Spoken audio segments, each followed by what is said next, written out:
Hello, everyone. Welcome to the still, as of yet, unnamed Star Wars show on the Outpost Unknown YouTube channel.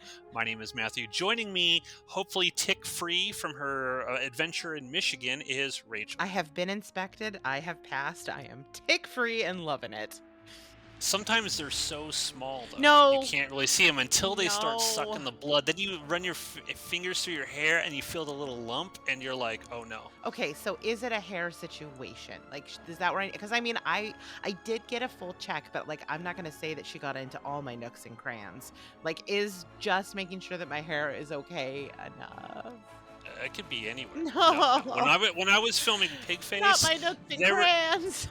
there were some people that got him in their nooks and crannies No, on the set of Pigface. So no. just make make very very sure All right. Well, that you're okay. I guess we know what I'm doing after the show tonight.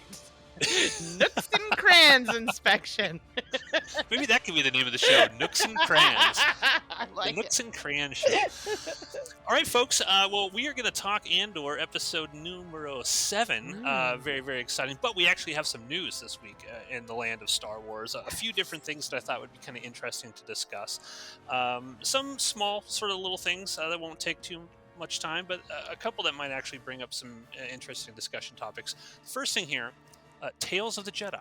Dave Yes. Filoni's new animated thing drops this Wednesday, October 26th. It's kind of a group of new Dave Filoni short films showing stories about Ahsoka and Anakin, sort of how Dooku turns to the dark side. It Yes. looks like these are shorts. I think they're like 10 to 15 minutes a piece, so they're not like full, half-hour long episodes or anything like that. I've seen some people bitch and moan about that online, but who cares? I mean, come on. If they're Me. good, who cares how long they are?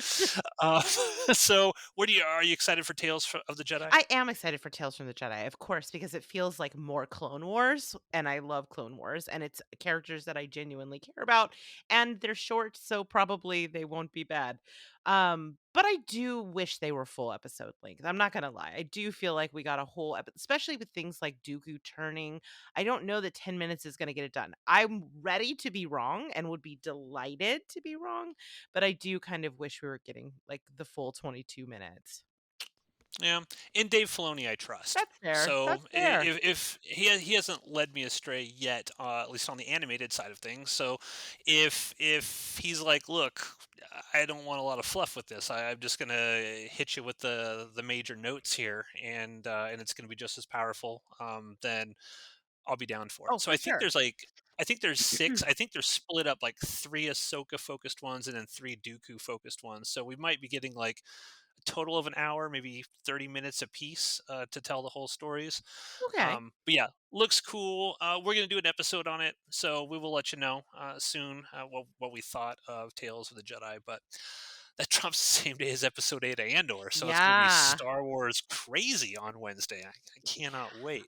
Yeah. So, next piece of news I got, Damon Lindelof is writing Mhm. a mystery Star Wars film with, I don't know how to pronounce his name, Charmin Obaid-Chinoy as the director, apparently the director of Miss Marvel, which I have not seen yet. Have you seen Miss I Marvel? watched the first episode and it was really cute, but I didn't go back and I feel bad because I feel like I need to be the change I wanna see in the world, and I'm not. I'm failing. I just don't have That's time. the It's like problem. there's not enough time to watch all of Yeah. this content. Yeah. So there's no details on what the movie is going to be about yet. Personally, I don't find Lindelof to be a very good writer. Mm. I know he did Leftovers and the recent Watchmen TV series, and I think both of those are fairly critically acclaimed. I started both and couldn't finish either one of them. The guy also wrote Prometheus Yep. and Cowboys and Yep. Aliens and Star Trek Into Darkness. Yep. So, in because there's not a whole lot of details about this, it gets into this bigger question about Kathleen Kennedy that I wanted to broach with you because I do think Okay. it's kind of interesting.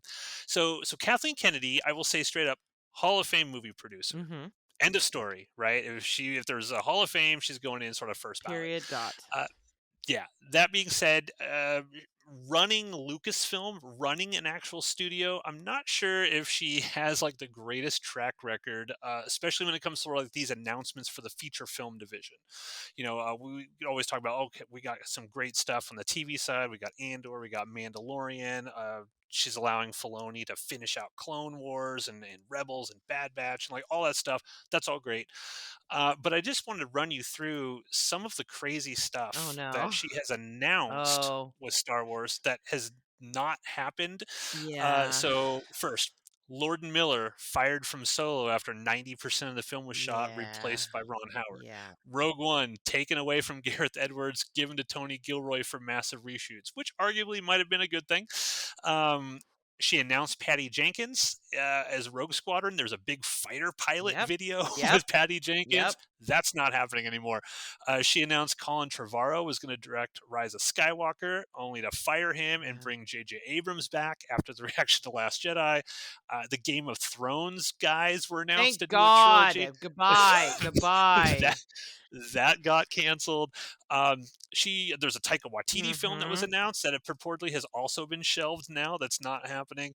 And she arguably made the worst decision you could possibly make by greenlighting Ryan Johnson's take on Luke Skywalker, which I don't think it can be argued really harmed the overall franchise, Right. just in terms of fan toxicity and sort of contributed to this lack of trust and ridicule for the Disney Star Wars films that I don't feel like they've totally been able to shake quite yet. Right.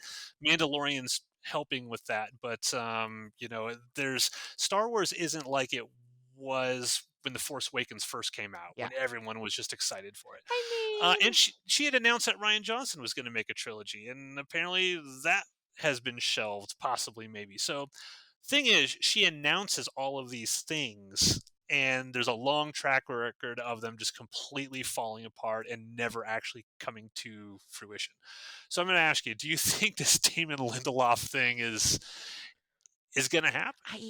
as you're naming all of these, I think there is a problem with these. Oh, like you hear like stunt casting, it's like stunt directing.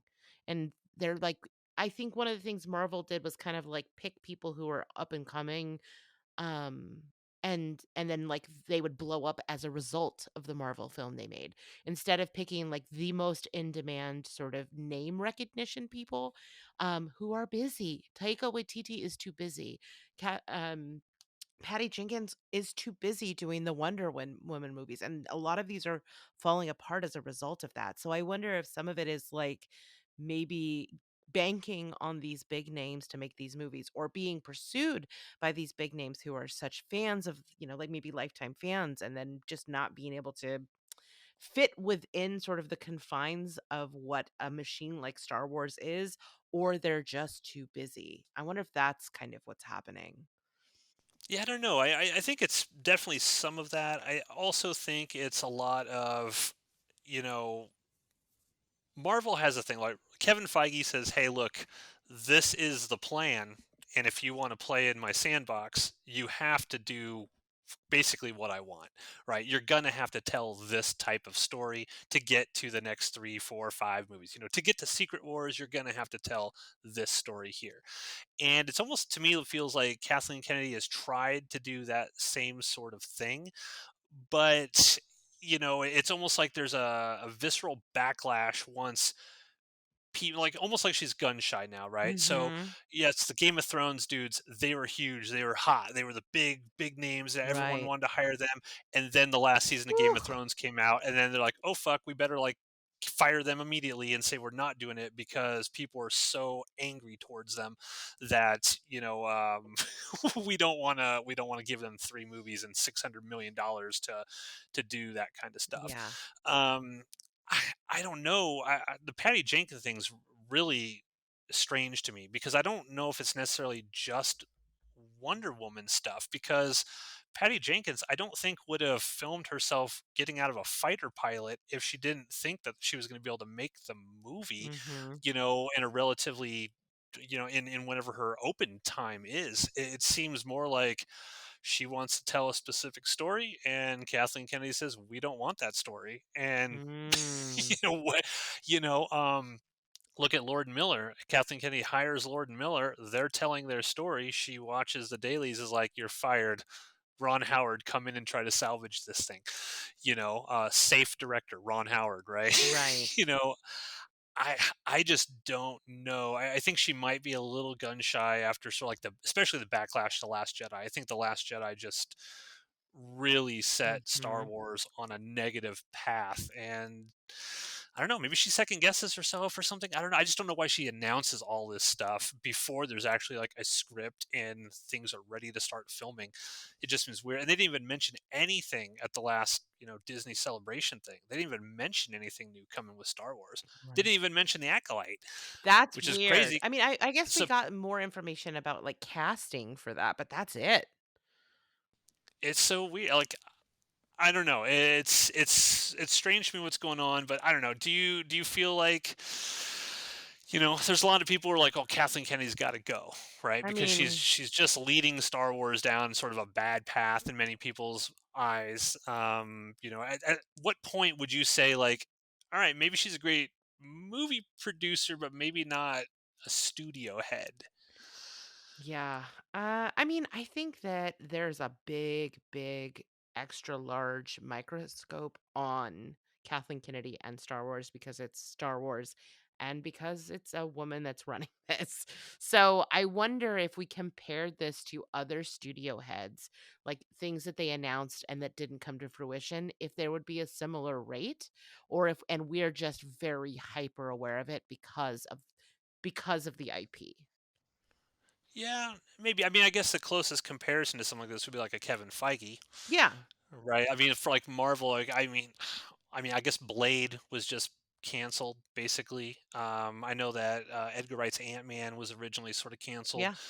but I feel like Kevin Feige's track record of hey, I'm announcing something and we're putting it out Yeah, I think is maybe pretty impeccable. I mean, yeah, no, it's I mean, but you might be talking about like a two you might be talking about a situation that is like pretty normal and something that is pretty extraordinary. I don't know. That's what I'm yeah, wondering is if he is just like a savant and that in comparison it's making her look messy, but it's actually pretty much business as usual in filmmaking. I don't know. I mean, you hear when you talk like to directors and stuff, they talk about like, "I had this project and that project, and I was attached to this, and this fell apart, and blah blah blah." Blah." Like it happens all the time. yeah, I don't know. I genuinely don't know. I think that it's easy to blame her, though. I do think that there is some element of that, regardless of regardless of her performance. I think that there's a microscope on her that always makes me like, just gives me pause. It doesn't mean that she's not yeah. making mistakes. It just gives me pause. Yeah, yeah, and I think, like I said, I think Kathleen Kennedy's a great movie producer. She's done so many amazing things. She deserves the benefit of the doubt. I think in most cases, I do think it is kind of interesting. I mean, it is weird to fire your directors 90% after they've filmed Solo. Yeah. That's weird. That's not normal. It's weird to just basically say, Gareth Edwards, we're reshooting a third of your movie, and I'm just handing it over to this other guy. Now, we agree Rogue One turned out really well, and maybe that was the correct decision. She might be credited for making that call after watching the movie or whatever, but it's Mhm. still weird. It's very. I mean, I don't know. I can't think of somebody off the top of my head where that kind of stuff is happening on big $200 million movies. Yeah. I mean, they lost money on Solo, because of that. Yeah. And it burns bridges with creatives, right? It's like you start doing a lot of this kind of stuff, either telling people like Ryan Johnson, yeah, I'll give you a trilogy, do whatever you want with Luke Skywalker, and then seeing the blowback and then sort of reneging on those kind of agreements. That doesn't look good to other creative people who would want to get into Star Wars and be like, well, wait a minute, Right. look at this laundry list of things. Are you gonna reshoot my movie if it I doesn't turn out? mean, that's the thing, right? Like, that's the other half of picking these sort of like almost stunt casting. They're picking people who are kind Yeah, of used to having a certain degree of creative freedom. And the Star Wars is a machine. It's not A24, like you can't just go out there and do your magnum opus as you see it. Like it has to some degree fit into the Lego machine that is Star Wars. And I think that could be some of what's causing these people to drop out and like those kind of creative differences. I don't know. And then like you said, a breach of yeah. trust. I definitely think that I don't think she should be announcing all this stuff unless No, there's you're like right. hard plans in place. That's a Like this mistake. this David or Damon Lindelof thing. It's like, oh, it's announced, and here's a director attached to it. Not even a hint of what the story could possibly be. Not even a time frame in which the story would take place. Is it Old Republic? Is it New Republic? Is it past 7, 8, 9? It's just weird to announce this stuff and then watch it inevitably fall apart, and then you become a laughing stock. It becomes a joke. Like, it's kind of a joke at this point.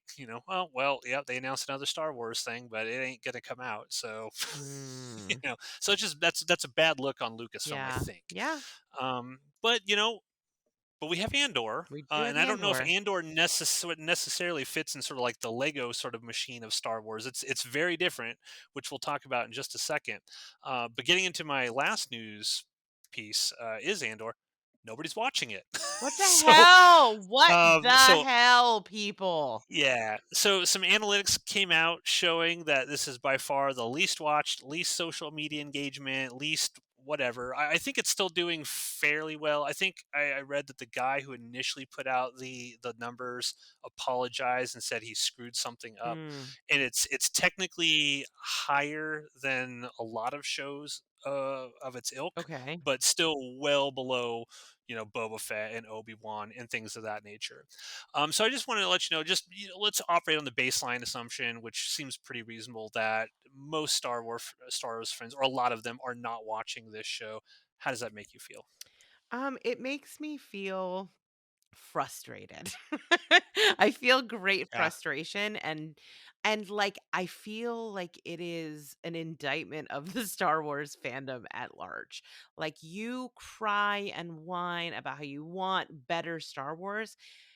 Disney Plus is giving you like S tier Star Wars right now and you're not watching. You don't deserve it.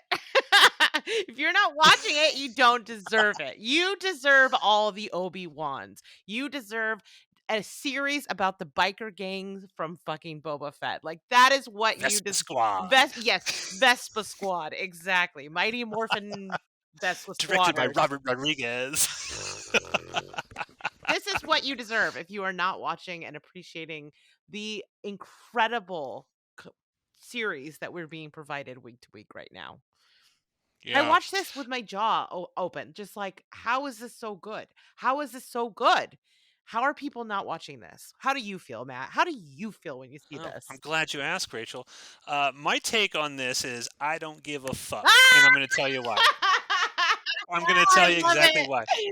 So in a normal situation, and let's just use Netflix as the most egregious example here, we'd be begging people to watch this show because we'd be scared to death that this low rating for something that probably cost $100 million to make would be canceled, and we wouldn't get to see it to fruition. The show I always go back to in these situations is Carnival, which was Oh, an incredible show on R.I.P. HBO. R.I.P. They axed Carnival. that after season 2. It was planned to be 6 seasons long, and they just killed it, which was unusual for HBO at the time. Usually, they just sort of, even low ratings, they let the creators go all the way through. But we don't have that with Andor. We already know they're making a season 2. Yeah, We already know they're filming it. We already know how this show ends. It ends with Rogue One. So therefore, we have nothing to worry about. So we're getting the entire show, and you know what? This show is going to slowly bring in viewers over time. that's true. It's gonna exist on Disney Plus until Armageddon comes, and people are slowly going to be told to check it out. Word of mouth will slowly spread, just like the rebellion, right? That's there's going to be true. there's going to be a manifesto out there of Star Wars fans convincing the Ronins and the Steves of the world. You gotta watch this show. And so, like, Steve is when stuff like waffling. yeah, exactly. So when stuff like, like Lord of the Rings show and whatever Game of Thrones bullshit's out there, whenever that stuff's over, people are going to start migrating to this when they have some That's a free good time. point. So I think the negative headlines, they don't really affect the show, this particular show, the way it would affect somebody who's like a fan of something on Netflix, for example, who just cancel shit after one season, Yeah. even if it does have high ratings, because Yeah. it's not hitting a profit margin. So I don't think for Andor this is going to be a problem. What it could do, though, one negative I do see is if it doesn't start, I don't know, seeing ratings sort of build over time in a significant way, it could make people like Kathleen Kennedy more hesitant to greenlight something Mm, like this in the future, mhm. a different type of Andor like show. So that's what I would be concerned about. But my argument to Disney, if Kathleen, if you're listening, uh, loss leader, it doesn't matter. You need to have great content on Yep, your streaming yep, service. yep. For every you're gonna do it a second season of Obi-Wan. That's gonna bring in a million eyeballs. Mhm. Make your money however you're gonna make with there, but take some of that money and put it sort of like in a different type of Andor like show with super high quality writing, because the more you build that bank of amazing material, that's only going to help your streaming service in the future. It's only going to help the reputation of Lucasfilm. It's going to garner you sort of awards at award season time and things of that nature, where Obi-Wan's not going to. No one cares about visual effects awards. No. Nobody cares. People want to they want awards for directing and writing and acting. Those are the things that people really like. Oh, geez, it got an Emmy for writing. Well, let me check this out. Yeah. That sort of thing is going to bring in your normies and stuff. So I don't think it affects Andor. What do you say to that? I mean, that makes me feel a little bit better in terms of like, I know I'm going to get my complete story for me, but I still am just like, because it's, I don't know, I love sharing things that I think are amazing with people. That part of me is frustrated that I can't get my friends to believe me because of Obi-Wan, because of Boba Fett, because of it's not lightsabery. They will not believe me and watch it. And I'm just like, watch it. You're going to be so glad you did. We are going to spread the manifesto. You Yes, and I, we are Rachel. the man I yes, I think you're right. We are the rebellion. We are the We rebellion are. for this show, Is and that the name of the show? We are the rebellion. yeah. No, that's a bridge too far. I'm an Imperial, Rachel. I'm an Mm. Imperial. You had a good time this week then. I did. Oh yeah, I had a great time this Uh-huh. week. So yeah, I definitely think that hopefully people will find this show and be like, oh yeah, even if one or two people listen to our show and be like, oh okay, well, I mean they're we're 7 episodes in and they're really loving it, and Yeah. maybe I'll give it a shot now that the new Game of Thrones show's over. Yeah, I think you're right. We'll, There we'll is get it. like a saturation of not just of media in general, which 100% there is, but like right now in particular, there's so many of these sort of, must watch series that have like, the backing of a fandom.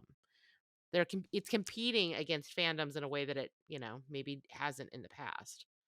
Yeah, and I also think it's competing against, I almost think that Lucasfilm sort of seeded the marketing of this show because, Amazon, they're doing the Lord of the Rings thing, right? I mean, that's Mhm. $100 million marketing campaign there. I'm sure HBO is putting $100 million into marketing the new Game of Thrones.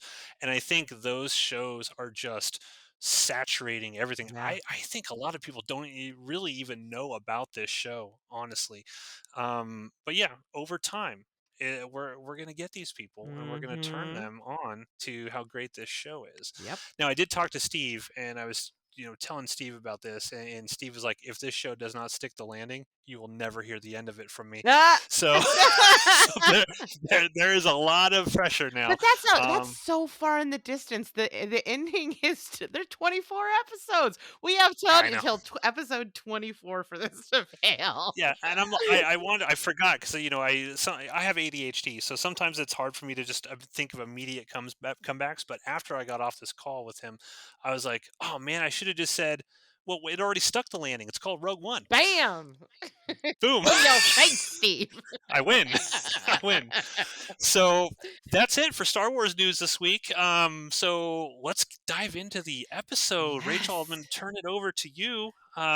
Set us up. Yes. Okay. So this episode's a little all over the place in terms of it is like going back and forth between a lot of different characters. So I'm just kind of breaking this up a little bit by planet and a little bit by character. So bear with me. But we start w- with the universe's favorite incel, Cyril Karn, having another very upsetting conversation with his mother over a glass of like Cheerios and blue milk. He's dressed up, ready for his job interview, and there is this actually kind of great exchange about the suit itself before he overhears on on I guess Star Wars TV. I know there's a name for it because there is in everything. Um It's like the HoloNet, Yes, right? the HoloNet. Damn it, it was Yep. in here. It was in here. The HoloNet about the heist and rebel attack that took place on Aldani. Um, it's so cool. I love the HoloNet. It's very like retrofuturism TV, and the way that this is Yeah. like keeping with the fact that the original aesthetics were set up in the 70s. I love those little touches. Also the thing with his collar, like they argue about what his collar says. And it's meant to be like this sort of, infantilizing thing that his mother is saying to him. But what we see is it juxtaposed right after that against Deidre Miro's Imperial collar. And it really is this very, telling character moment about who he sees himself internally and what he's attempting to be, and maybe failing to some degree, but he has this aspiration to be an Imperial, that you see in these tailored clothes that he's creating. I don't know. These are just the character moments that I get like Isn't this so turned amazing? on by. Yes, I love It it. it's like you were not gonna get this in the Book of Boba Fett. No. You get nothing like this at all, No. and it says so much about the characters without them really having to even talk about it that much. Mm-mm. It's just, using that sort of dichotomy of images, like, back and forth. It's so beautiful. It So So, love it. kind of sticking with him, we see him go on this job interview. We still have not seen the uncle, but we do kind of meet one of his little worker drones, and you see for the first time what well, not corporate America, but corporate Coruscant looks like. And it is terrifying. The Bureau of Standards. Woo! Just like I don't out in a apocalyptic number of cubicles where everybody is working on two screens. It is so like dystopian. It is. I will say, though, only Star Wars can make cubicles look amazing. Yes, yes, Those cubicles look dope. I was like, "Man, I wish I had one of those at work." That'd be pretty awesome. well, it shows you that the Empire is working here too. Yes, yes, yes. Good. But the music in this scene too, where we see him, because we do see he lands the job and he's sort of trapped in this sea of Well, they cubicles. wipe his bad stuff. Yes. Remember, he's talking to the dude, and he's like, "Well, Yes. this is what happened to me. I was just trying to do my job, and they fired me because blah blah." And the Imperial is kind of like, "Well, I could fix that." Just wipes his record, Mm, mm. just like that. He is It's going the to power that the be Imperials have. terrifying when he has power. Right now, he is powerless and he's such a small, like angry, enraged little man. When he has power, he's going to be a nightmare, which is great Well, what's in because we need that well, kind of villain. what's Yeah, and what's really interesting about his story, this is, people are like complaining about this show being like a slow burn, which is insane if you're actually paying attention to it because it's not a Seriously. slow burn. But his particular character story is a very slow burn. Hmm. Like they are really taking their time with this particular storyline, and it's making me curious about because I sort of like I trust these writers implicitly by this point. So I'm just willing to let this fuse burn as long as they want it to. Hmm. But I'm just like, where is this going? I've seen some talk online. People think he might work for the rebellion ultimately. Mm. So I Hmm. don't know. I mean, it doesn't seem Hmm. like it at the moment, but Hmm. it's I don't know what's happening with him, but I'm just let this fuse burn. Just let it burn. I mean, I think that that's true across the board, though. Like, he hasn't had a ton of action yet, but I mean, we are really taking our time with Cassian too. He's not Mm, like you said. We at the end of the last episode when that kid died, that should have been the hero turn moment. It's not, and it's yeah. still not. And I think in the same way, yeah, I think, I love do you see when he looks up, like, at the camera? yeah, At the last shot of it is yeah, him just kinda looking up from his cubicle, and it's, like, staring directly at the audience. yeah, I was like, "What is this guy gonna do?" Because he hates Cassian. yes. He hates him. Well, I mean, this sort of also, and I'm kind of this is coming to me now, and I'm getting ahead of myself a little bit, is that it is kind of a parallel or an allegory to the sort of prison sentence that our other character receives at the end of this. And Oh, so I think yeah, you that's said good. there's time jumps. I think we've set up our first time jump, but we'll get there. But I'm wondering if those are meant to sort of be sort of in conversation with each other, these two kind of I like that. I sentences like that that they idea. receive. Yeah. Yeah. All right. So over at ISB headquarters, people are pissed. Well, do you know? Okay, you know who the dude is? Are you Who's talking referring to to him? Colonel Wolf Yularen? I am. Yes. I am. Who we've seen many times working with none other than Anakin Skywalker in Indeed. the Clone Wars, and he's with Thrawn in Rebels too. So this is a major character, and they don't I even name drop him. They don't even name drop him no. No, I in mean, here. So yes, he shows up and he dies on the first Death Star apparently. I did a little research on him yes, before this. But I yep. kind of feel like maybe they're dropping hints that we are going to maybe see a little Thrawn and have that somehow connect later to the Ahsoka stuff because not only did we see Yularen, we also see I think our first Chiss on screen. It's kind of off focus and it's at about the 11-minute mark. Um Oh, I missed but that.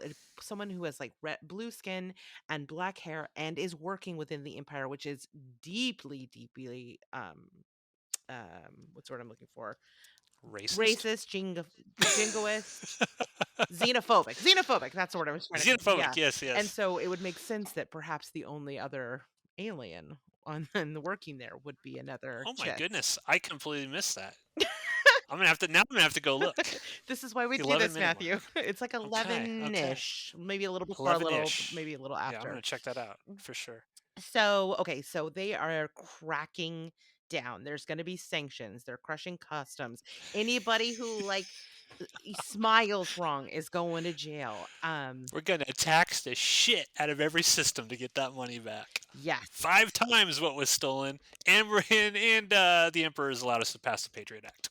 Yeah, yes. I mean, that's what I'm saying. This show is so wild that it's like getting into the ways that the they're cracking, like you said, cracking down, and but also how the response to that, like the pushback of how that actually like foments or not foments, but causes a rebellion. And only Miro, your girl, Deidre Miro, My is girl, not goddamn, into love that when girl. she first began to kind of look a little concerned, was there a part of you that was like, "Oh no, it's happening. She's turning." Yes. Yeah, I was a little concerned. What's before we get to her, I do want to mention it because I have it on my notes. I love that at the beginning that they name drop Palpatine. They Mhm. just name drop, Mhm. and Hilarn's like, I spoke to the Emperor myself yesterday. Like last night, I'm having conversations with the Emperor. It makes me believe your kind of theory that we may see Palps show up at some point in the Senate or something. Maybe one of these episodes is like he's there to argue for enacting this Patriot Act like Imperial thing. I don't know. But I think we might because he's name dropped multiple times Maybe we'll see through him this on the episode. HoloNet. Yes. So I really like that, and I like that. When they initially mentioned, "Hey, we're going to pass." We're going to get the emperor to fast track all of this legislation that we Mhm. need, basically the CIA and NSA of the Star Wars universe. We need these legal things because at this point in the timeline, the Emperor can't just snap his fingers and make it all happen. He's got to have the Senate behind him to make it happen. And so it's just like what happened in the United States. Mhm. Very similar. It's like something bad happens, and what everyone's fucking embarrassed. Everyone's gonna overreact, and they're gonna try to pass all of this stuff because they might think in their mind, oh, this is a good thing, this can only help us take down these rebels. But it's a way to do a lot more nefarious things going forward, and it's real world stuff without explicitly being Yes. like Yes. Patriot Act, you idiots, Patriot Act. Mhm. Mhm. And I mean, we see what's so smart about this episode, I think, is we see it kind of this decision. is made and the impact of that, like the direct impact of that, but also on different levels, the way that people respond to it, like how everybody responds to this. I don't know. I just think it's this strange bottle episode around an idea that you don't really see like this kind of thing. I know I keep saying that, but I'm Yeah. always every week this show surprises me in its willingness to depict and tell a kind of story that you just do not expect to see when you sit down in front of Disney Plus to throw on a Star Wars show. Yeah, and it's like I don't even care that there's not explosions and No, lightsabers. this I found It's thrilling. it's just like the way that the actors are interacting with one another is the lightsaber that I need. Mhm. It's like little explosions, but they're like verbal explosions, Yes. and they're ideas, and Yes. they're things that you take with you when the episode's over. And I'm like, it's 3 hours later, and I'm like, oh wait a minute. That thing that they said in that episode, and you start thinking about the ramifications Mhm. of what they're implying when you might have missed it on that first, watch. It's I mean, we're beating a dead horse. It's Yes. great writing. Yes. It's great writing. Yeah, but what I think is also, I think, important to point out is that it also is in keeping with Star Wars canon because it is an Yeah. like this speaks to this whole thing that Leia says about like the tightening your grip on will just make the star systems slip out even more. Like they'll just get more slippery. The more you hold on to us, the tighter and the more rebellious we will become. Like you see the beginning of that idea and like the fatal mistake that even though they're more powerful, they're going to at this point have control, they're going to quote unquote win. This is the fatal mistake in this moment, and we watch it happen in real time that will lead to the rebellion, that will lead to eventually the taking down of the emperor. All of that happens in this scene. Yeah, and that's the thing that, when people look at it like, oh, this isn't a Star Wars show because it doesn't have lightsabers and explosions and lasers and things of that nature. I'm like, but it's complete Star Wars because it Mhm. addresses all of the subtle context that was in the original Yes. trilogy that you were too excited all the spectacle The of it whiz to really bang. stop and consider. Yeah, yeah. Like Dedra at one point, when they leave that meeting, she's like, "This is total overreach." She knows immediately what's going to happen, Yeah. and that's exactly if you go all the way back to Return of the Jedi, when Luke Skywalker tells the Emperor, "Your overconfidence is your weakness." They Mhm. name drop Palpatine in Yes, this. you're Palpatine's right. green lights. We're gonna do this, do this, do this, do this. Luke Mhm. Skywalker tells him, "Man, your overconfidence is what's gonna cause you to go down." And this is showing the Emperor's overconfidence. Yeah. He's going to just throw out all this legislation. He feels like he's going to stamp all of these people out, and it's going to be easy peasy. But that's not what's going to happen. Mhm. Yep. Spoiler alert. Can you imagine if this is the first Star Wars thing you've ever watched? Oh, jeez. Jeez. And there's going to be people where this will be the first thing That's they've seen. so Like, crazy. oh, You're okay. right. You're probably Andor. right. Let's check this out. So, I mean, because this is a show that constantly deals with shades of gray, and that, like you said, the most exciting battles are often just with words, we catch up with a little meeting between Luthen and Mon Mothma, where we learned Oof. a whole lot about that dynamic that we did not know before. They are not in the kind of lockstep that you think they are. They are certainly on the same side of things, but they are not quite the co-conspirators that we thought. When she arrives to discover, to her horror, that this whole Aldahni heist, yeah, she didn't know about that. He did that without her. Her reaction, just the acting of it was Mhm. so great. You just Mhm. see the horror in her eyes, like with he's like, yeah, I did it. Mhm. You know, I did it. You just didn't want to agree. You know, I did it because like Mon Mothma, she wants to save people. She wants to prevent people from being tortured and murdered Mhm. and oppressed, and she knows exactly what's going to happen based on Luthen's plan here, that the Emperor is going to torture and murder and kill lots and Yep. lots and lots and lots of people. And she has your normal human reaction like, what the fuck? Yeah. Because she's part of it. Yeah. She's part of it. Yeah. Well, I think it's really interesting because she sort of represents sort of the morality and kind of the very clear morals of of the original Star Wars, like the way that we originally can think about Star Wars and the politics of that world. Like it is very good versus very evil. And she is kind of the audience's avatar in that sort of belief system.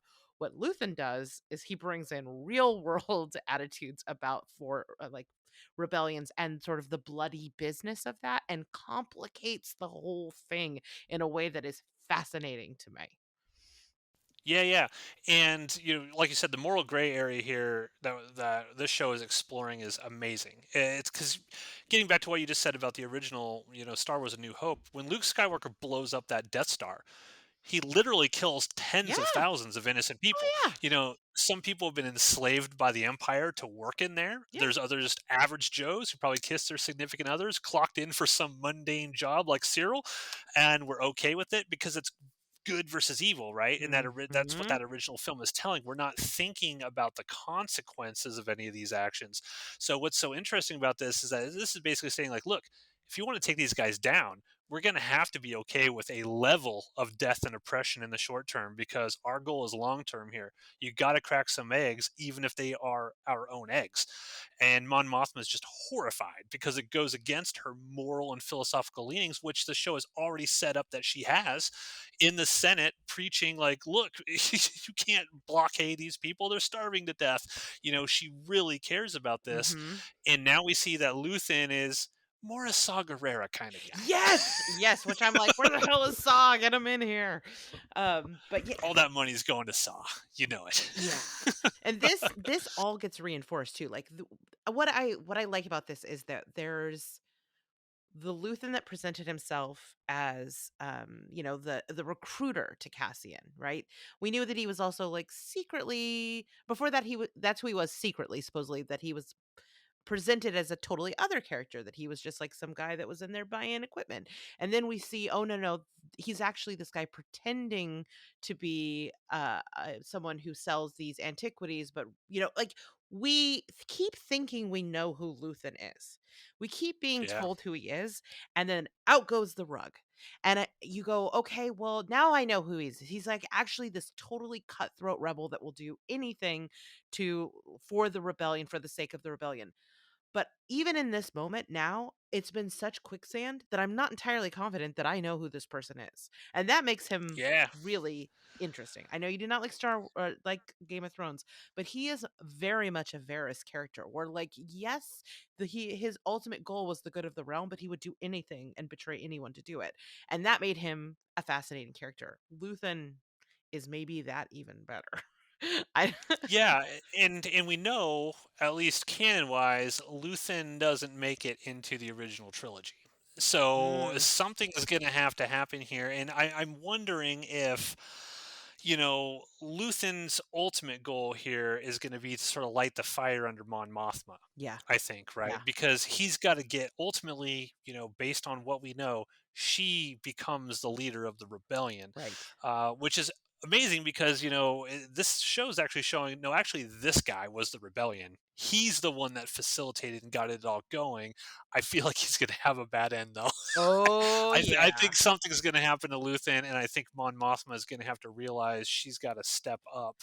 And because the how I first see it, if I was a screenwriter of this, the way that this would go is something bad happens to Luthen, and the whatever remnants of the rebellion we have, is that they're going to be looking for a new leader. It's either going to be Cassian or it's going to be Mon Mothma. But Mhm. we've already established it becomes Mon Mothma. Yes. So something's got to happen where she kind of steps up, and she's terrified right now. She's Yes. just kind of terrified, rightfully so. Yes. I mean, I think that it does a great job of setting up the stakes for her, which we'll get into at that party, which is, to me, one Oh, of the the party most scene. incredible freaking scenes. Ugh.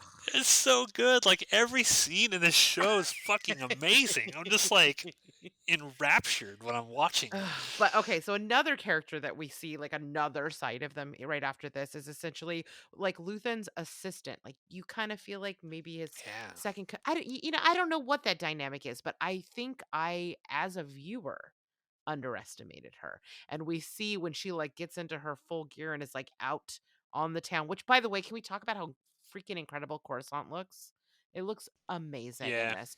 it looks really good. When she's, like, moving through those hallways, like, I don't know how much of that is actual location and how much of it is enhanced, but it looks fantastic. I mean, some of it's Yeah, obviously and enhanced, but it's amazing that they just allowed 30, 40 seconds of her just walking around. right. So we get to see the scope of, Coruscant and what it all looks like. There's Mhm. so much to be said about a filmmaker putting in little details and just Mhm. allowing the mise en scène Yeah, of the scene, just to go, okay, I'm immersed now. I kind of see this whole area and right. there's different parts of Coruscant. And then, I mean, costumes. We'll get to the I costumes. mean, that But hood that she's wearing, Jesus. this has to win an award for It best costume has design. to. It has to, or I'm It's gonna incredible. riot.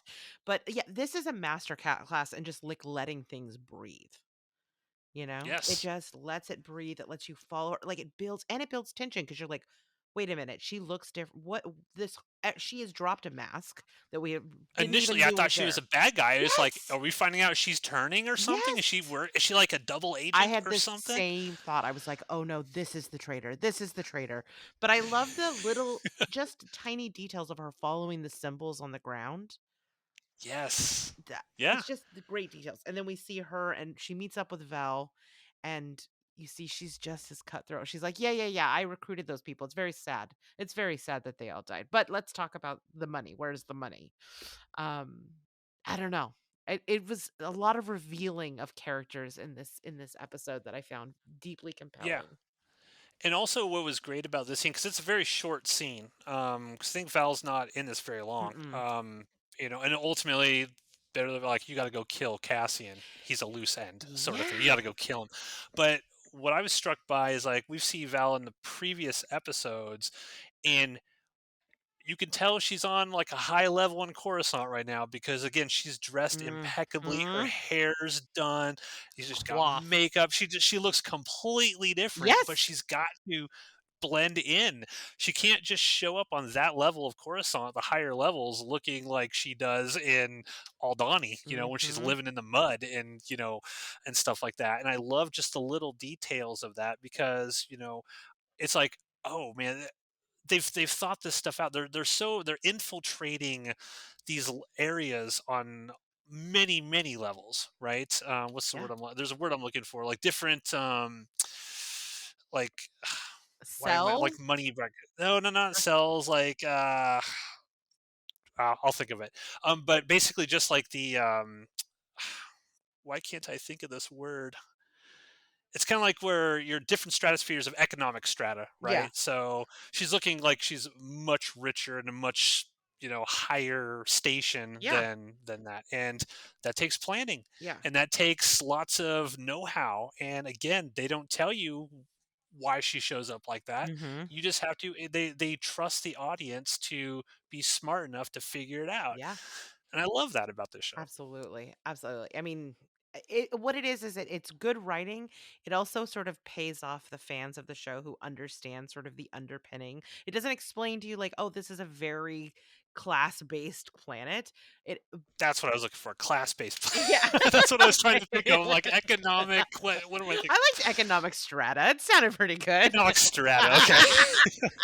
But, I mean, it trusts the audience to understand that, but also pays off the fandom who has seen the levels of Coruscant, that has seen, that understands how that actually works as a planet without having to show us explicitly walk us through that. I don't know. It's really Yeah, great stuff. if for those listening who may not know, Coruscant, the entire planet is a city, Yeah. like, the entire planet, and the higher up you go, the wealthier you are, the lower you go, the poorer you are. Mhm. So it's just really interesting to be able to see that, in live action form. Yeah, yeah.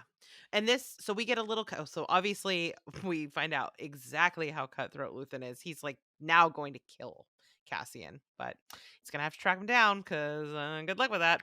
But we get one little flashback to Aldani and we don't get a ton of development there, but we see that Sentra survived. She made it. She's getting her speeder and then along comes a star destroyer.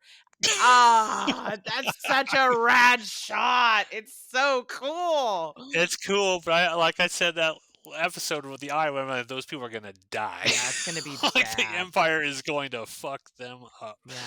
But it gave me the They've Star got to be Wars made an tinglies. example of. It gave me the Star Wars tinglies. Like, it's a Yeah, mix it's of cool. it's the iconography of that Star Destroyer, obviously, but there's also something that really, like, tingles that part of, like, the alien invasion part of your brain where you're like, "Oh, Yeah. you are fucked."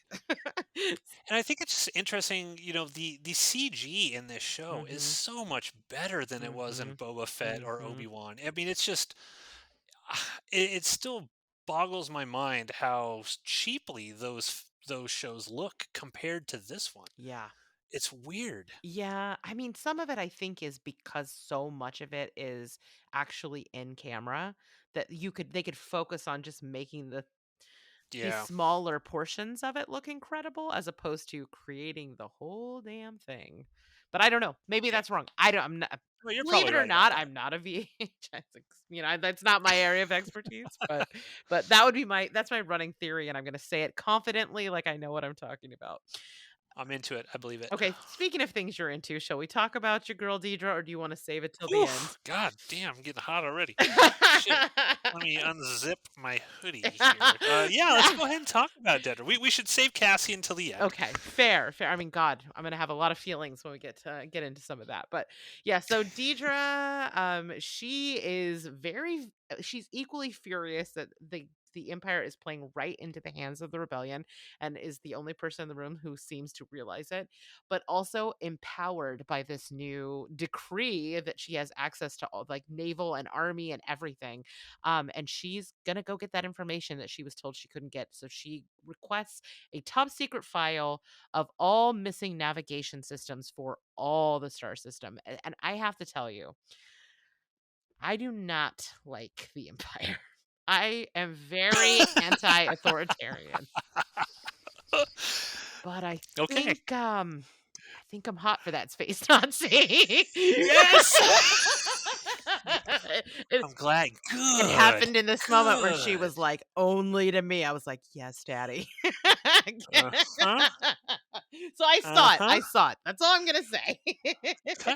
I mean, I'm 100% on board with you. And to top it off is the okay, that if that was the foreplay, like when she goes toe to toe with Blevin.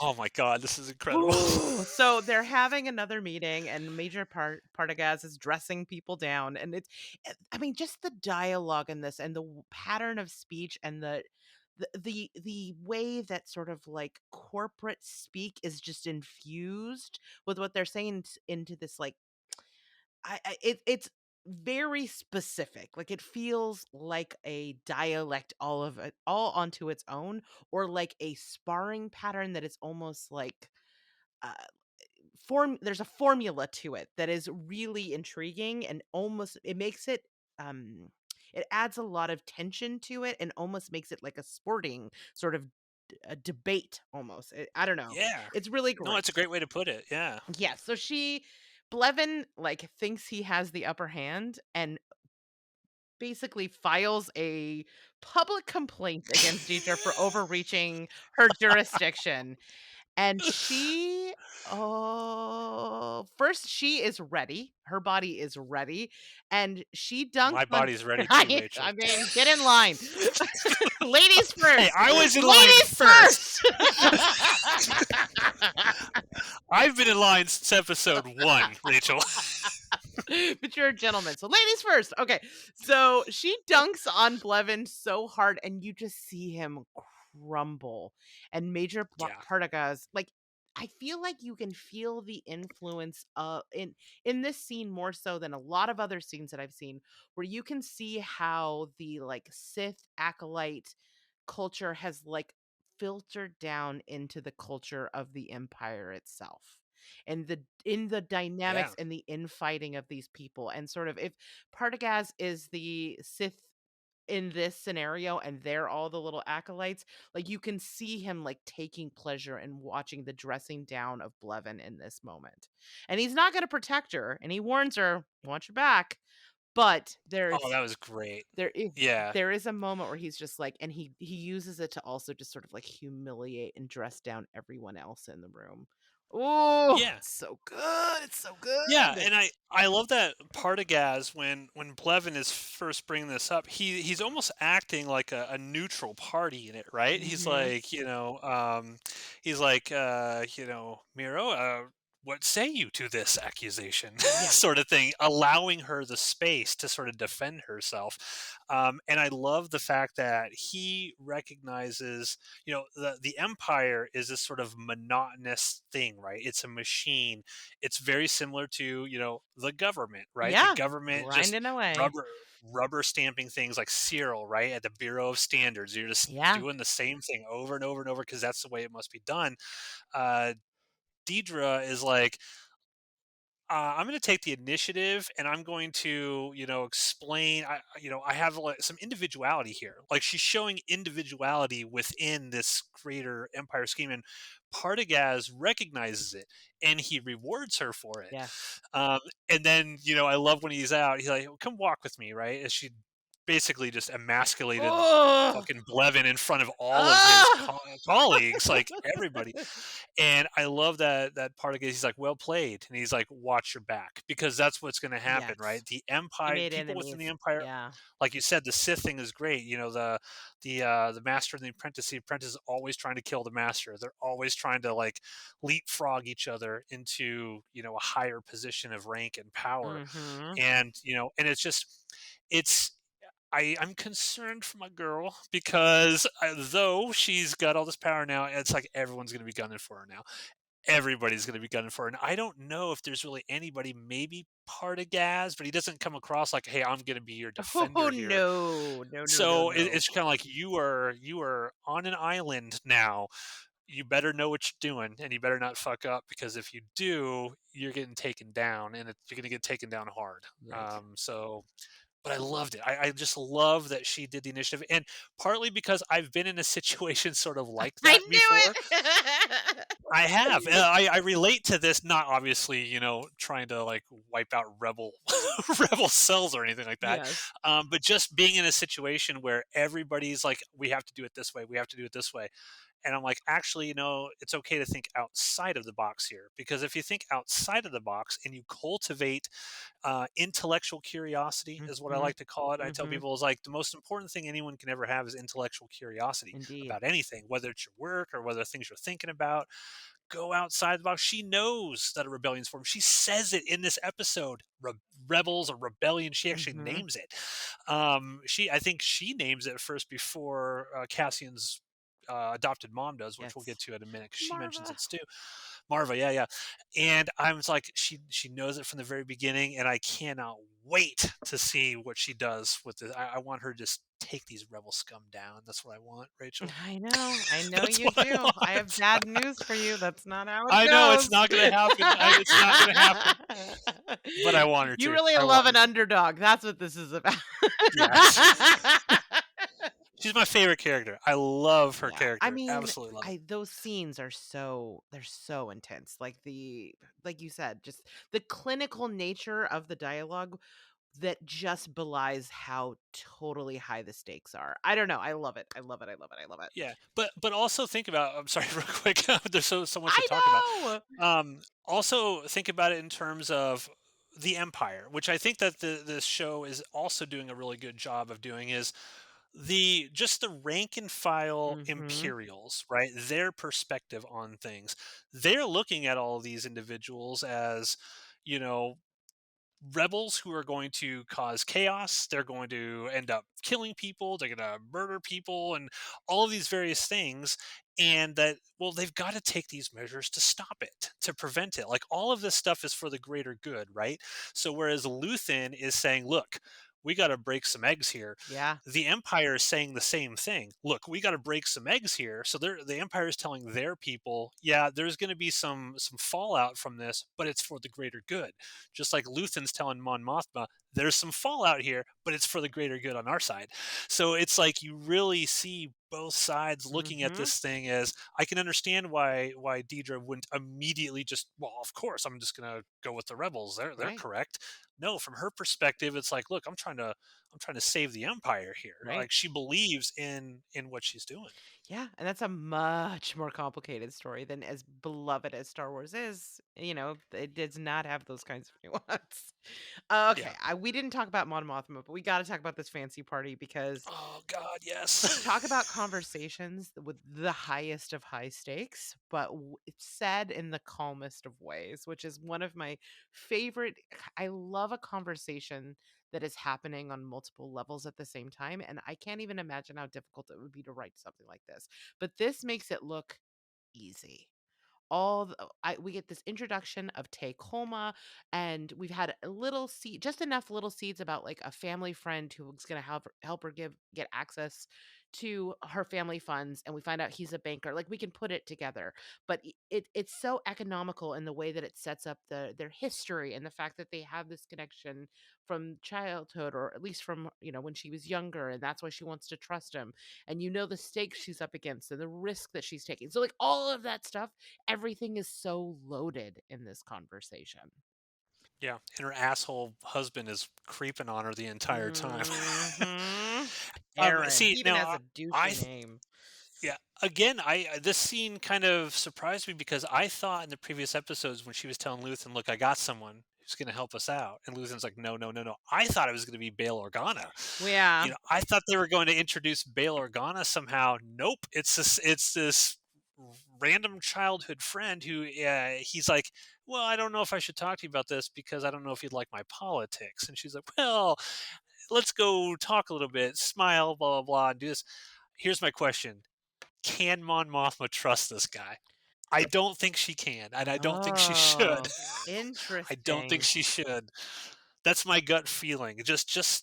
I mean, I just feel like this would be too easy. Yeah, I mean, you're making good points here. I feel like the show wants you to trust him, but as you're saying this, I'm like, that would be pretty easy.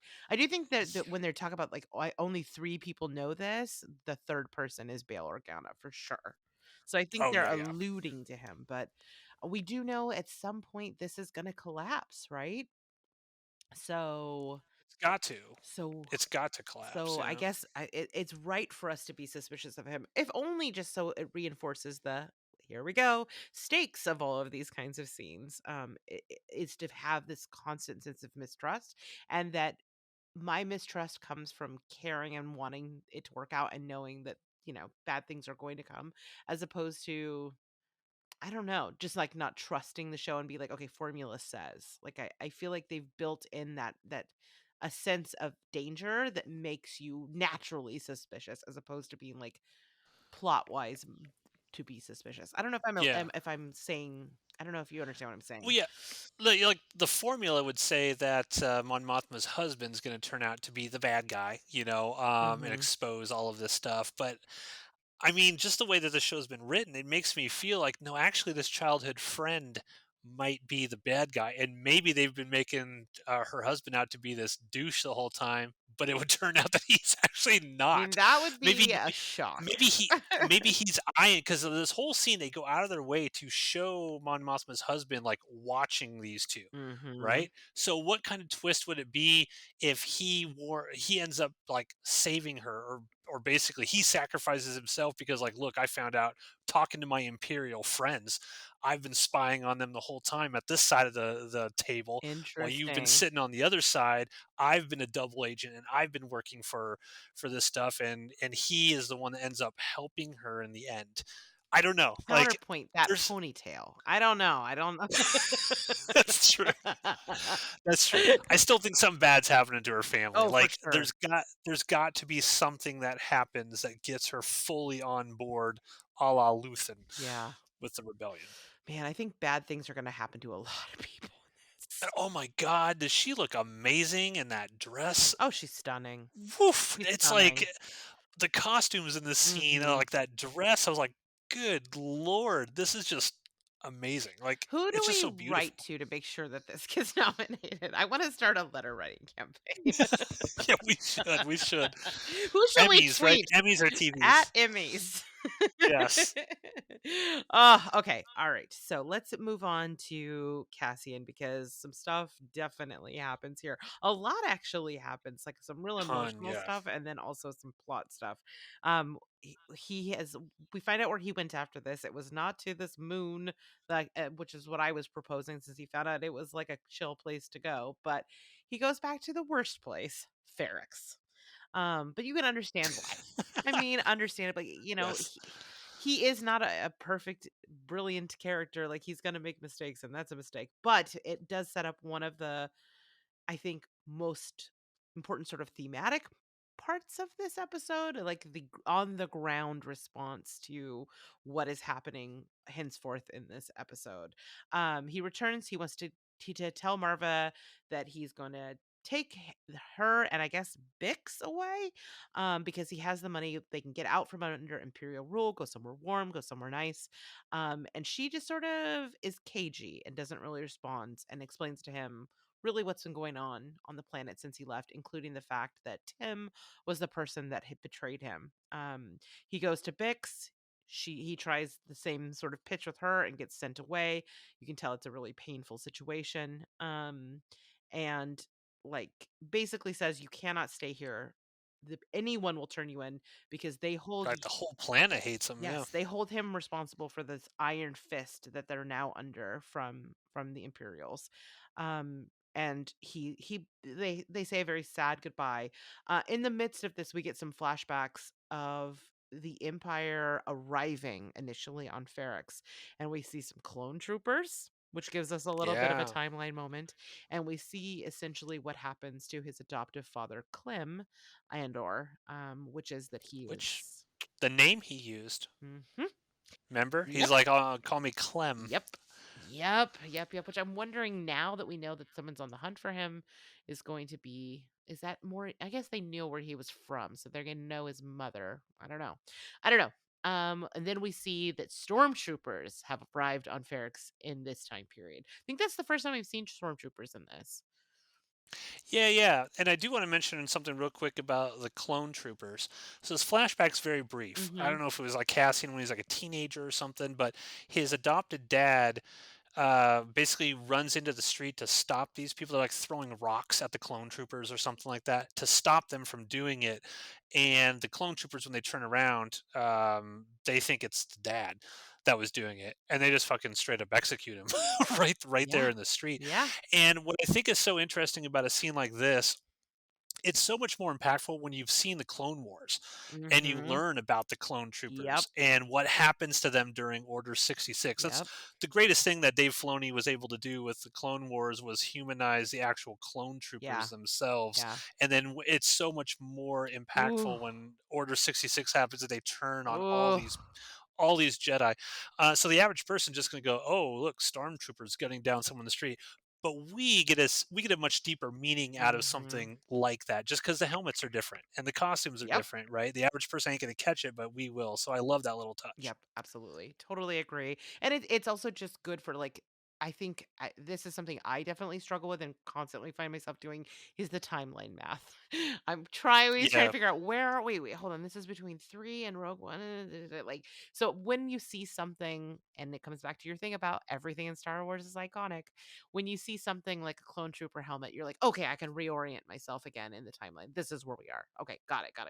Which I find to be helpful because I'm constantly trying to draw conclusions and like connect the dots when I'm watching this, and it's easy yeah. to kind of get lost. And then we get the scene between Marva and Cassian where she basically explains to him that she's not going because she has to be a part of the rebellion.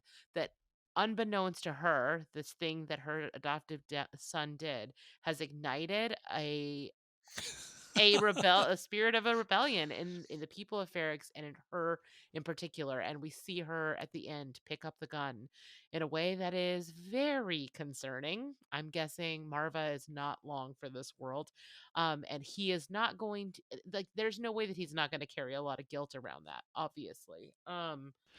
Yeah, there's this amazing line in here when he's trying to convince her, like, "No, what are you doing? We got to get off this planet now."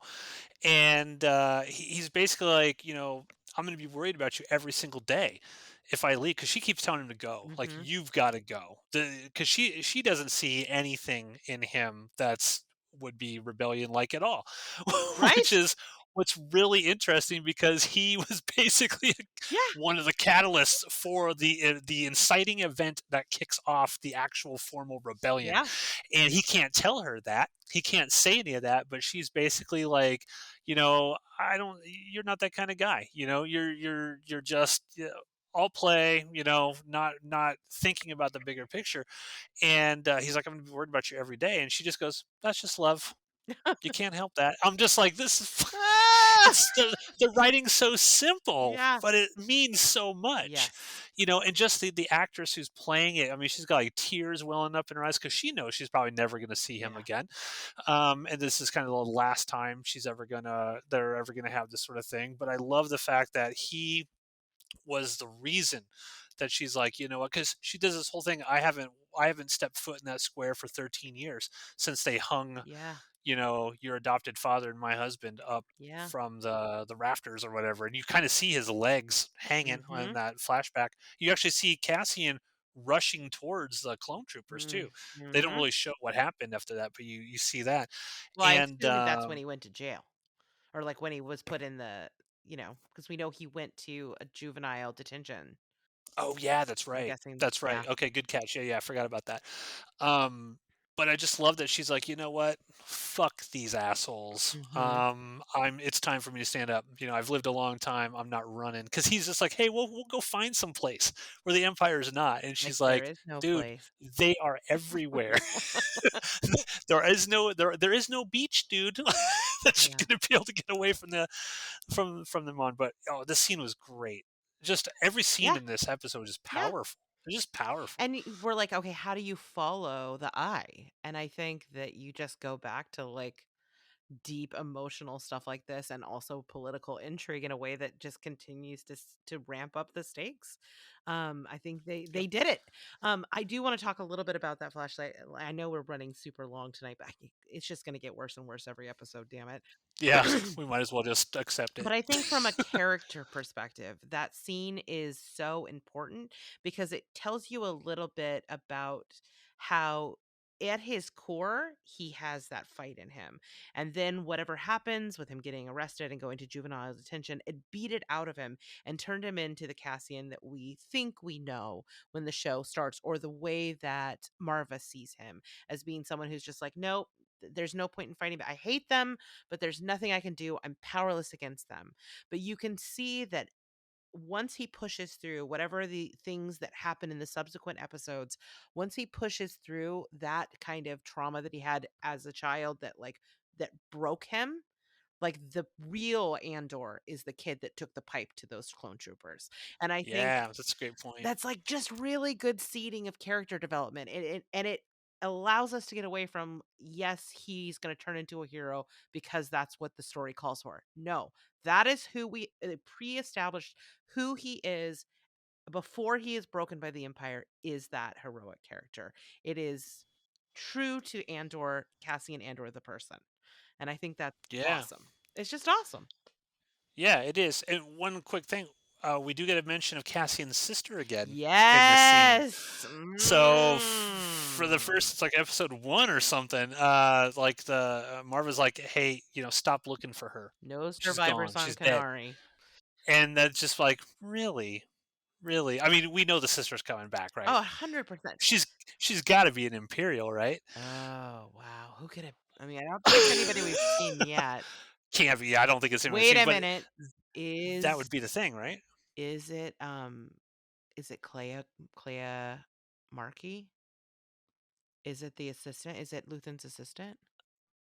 Oh, I don't know. I hadn't thought of that. I mean, I don't know who it is, hmm. but there's got to be a sister. She's got to be on the opposite side too, because Oh, that would only make that would create the drama, right? yes. The drama is what we're here for. Yes. When the next scene when they cut and there was like a dark-haired girl in the bed, I was like, "Is it her?"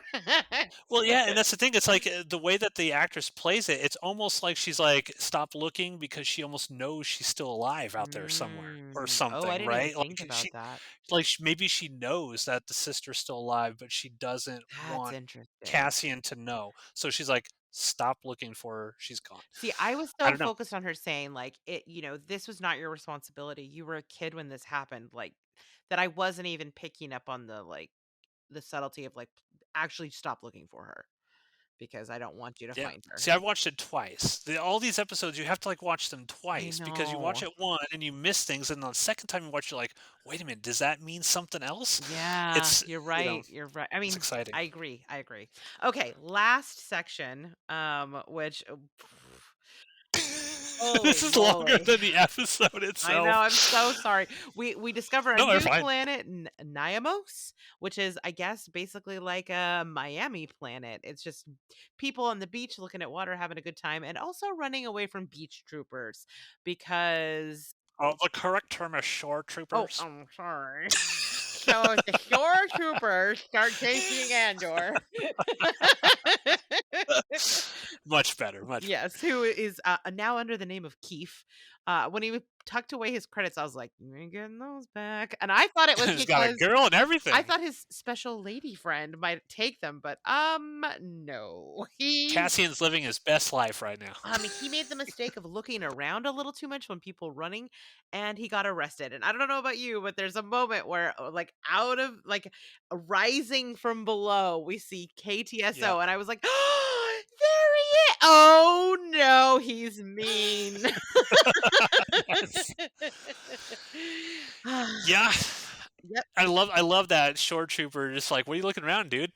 "Well, I'm just trying to go to the store." "Really? You look a little suspicious there, buddy. Why don't you hang out here for a bit?" If Yeah. fucking throw him in jail. Yep. See what happens? 6-year prison A little sentence. too much power to these authoritarians, and look what happens. You can't even go to the Piggly Wiggly without getting snatched up by a freaking robot. It's bullshit. But yeah, we get a little taste of the Empire justice system, injustice system. I which I don't think we have ever even come close to covering in the past. Like we've seen No. kind of high level stuff. But to see sort of the grinding of the court system gears and just how grotesque and unjust it is I mean, it's a new kind of evil we're seeing where she's just like, "Ha ha, I don't want to add any more charges," and then like gives him 6 years. Well, I Six love it that she goes, years. "Well, this was 6 months, but now with the emperor's new decree, it's 6 years." And he's like, "What?" She's like, "Take it up with the emperor." No, Like but I'm a because tourist. yeah, because again, we're getting that, so that's the Patriot Act stuff in Yeah. action, right? Yeah. So the stuff getting passed through, and now suddenly the penalties for everything are way harsher, which is going to make people way angrier, Mhm. especially people like Cassian, who are quote unquote innocent people just walking along the beach and getting thrown in jail.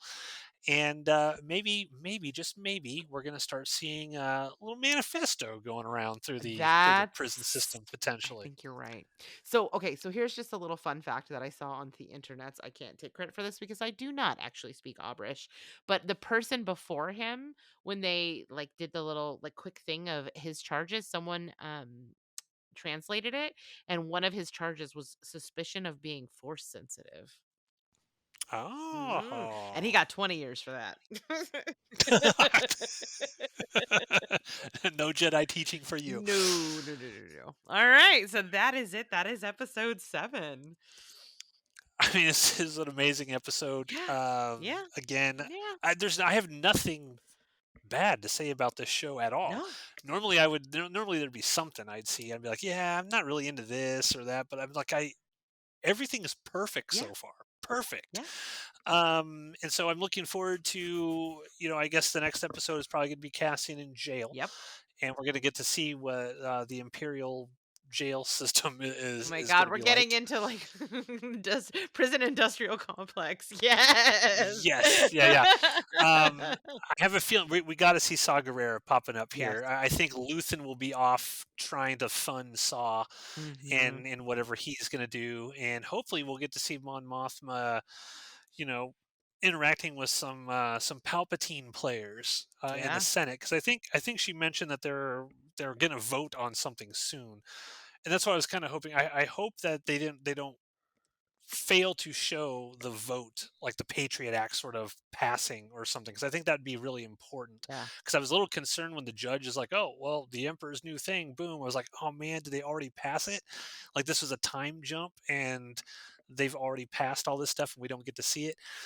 So I hope they go into the Senate, and I hope they show how that all goes down because I want to see like the machinations and the political maneuvering between the senators, and I want to see senators under pressure yeah, to vote a specific way and things of that nature. I want that dynamic, and I hope that they show that to us. Um, yeah. I mean, it's Michael possible. Wilkinson. Michael Wilkinson is the costume designer Alright, on Michael, this. you deserve all the awards. I mean, you got your dinner party, not the next episode like you hoped, but you did get a dinner party, so maybe you will get Yeah, in it.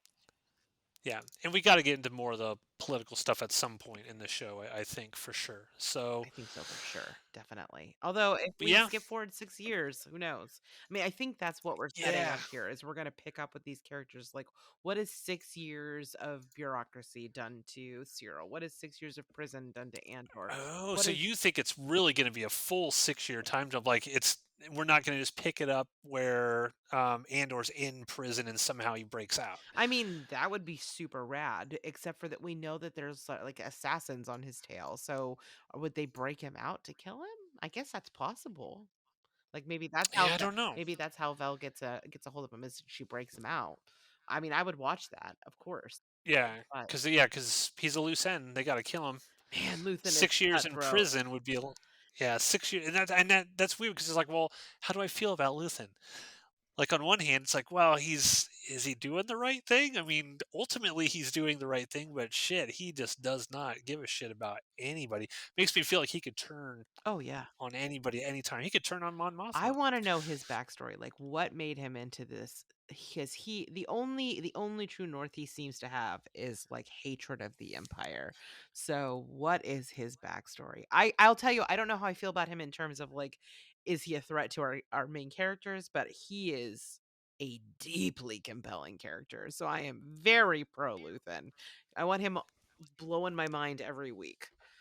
I would like Tony Gilroy to just keep going back in time. Like, just Yeah. keep giving us Yeah. prequels leading up Yeah. into all of these different shows so we can see all this stuff. And I would also love for them to do something because I think that flashback like teenage Cassian was like 12 or 13 years before the events of the show. So it was Mhm. shortly after Revenge of the Sith. I want like something in that time period. I want a whole show dedicated to all that stuff that was going on during that time. Give me a Darth Vader show during that time period. Mhm. Darth Vader going out there and because anybody out there who's listening to this who's interested, go read the Darth Vader comic books. The Darth Vader comic books are incredible, and they explore a whole bunch of territory about how Darth Vader is, constantly trying to find ways to kill the Emperor. He's constantly trying to find ways to bring Padme back. And he's not like full evil Mhm. during this immediate aftermath after Revenge of the Sith. He's got to get that way. And there's all kinds of amazing stories. I don't know if you've read any of the comics, Rachel. I'll do this quick segue here, but No. there's a really great block called Vader Down, and there's a sequence when I think it's Luke Skywalker shoots down Darth Vader's Tie Fighter. And he crash lands on this planet. It's just Darth Vader. It's just him. And Princess Leia is like, "We're fucking taking him out. Send everybody down there." And so Princess Leia basically takes this huge garrison of rebels, and they land on this planet. and they like walk up over this hill. There's hundreds of them there, and they're all pointing their guns at Darth Vader, and he's just standing there with his lightsaber. And I don't know if it was I don't know if it was Princess Leia that says something, or one of the generals says something like "Put your lightsaber down," and Darth Vader's like, "You guys are all dead," and he uses the Force to unpin all of the grenades that are on their bodies and blows them all up. Oh, shit. I want to see this kind of thing in live action. Like, I Yeah. want to see Darth Vader doing that kind of stuff in I live mean, action. this is why we have to encourage all of our friends to watch Andor because we need to make the case for having more adult content in the Star Wars universe. Yeah, wouldn't you love like Tony Gilroy to do like a Darth Vader Sure. show where it's like the inner workings of Anakin slash Darth Vader, and bring Emperor like Ian McDiarmid's. He's an old dude. He ain't gonna be around forever. Like, I want him in a series. I want to see his dynamic with young Darth Vader, and Mhm. how that all works out, and That's do all of that stuff while you still have a lot of these individuals around. yeah. But I mean, honestly, if yeah. Tony Gilroy is gonna make I would watch him he could cover anything he wants if he makes it at this caliber. I'm interested in a Darth Vader story. I'm interested in, like, name a character, like, Porkins. Like, if he makes it good, I will watch it. Yeah, and this is a perfect example, a legacy. Like, we were complaining, like, oh, they're only focusing on legacy characters. But this is an example of many legacy characters in this show, that are being done. Like, Mon Mothma Yeah. is immensely more interesting based on this Yes. show than she ever was in the Yeah, movies. when you go back and watch And any of those movies, you're gonna be like, "This," it's just gonna change the context for you. yeah, She's a and full so person I instead of this weird, like, ethereal leader. Yeah. Yeah, and you can do stories with the legacy characters. Like, you could make a Luke Skywalker show. Like, I fully believe you could if you have really good writing, on this caliber. And I know a lot of people are like, well, it's not possible. They can't do that. And look what they did with Boba Fett. You could have made something like this with Boba Fett, and it would have been 100%. fucking spectacular. Yeah, the problem with Boba Um, Fett is not the character Boba Fett. It's the writing yeah, and the story they elected to tell. Yeah, I always liked the idea, initially when people were first thinking like, "What is the book of Boba Fett?" Like, each episode was going to be a different like chapter of his life. Like, you got to see him during the heyday of the Empire for one Oh. episode. You got to see him like when he was younger with Jango Fett. You got to see him later on, and just different stories of his bounty hunting throughout his life. I was like, that would have been That would've been cool. an amazing show. But yeah. So, okay, guys, thank you for listening to a long episode of the Untitled Star Wars Show here on the Outpost Unknown YouTube channel. We got a couple more episodes coming out this week, probably. We got Tales of the Jedi, and we'll do an episode on that, and then we'll do episode 8 of Andor. Rachel, as always, it's a pleasure to talk Star Wars with you. You too. Um, and that's it. That's all I got. Cut. Bye, everybody.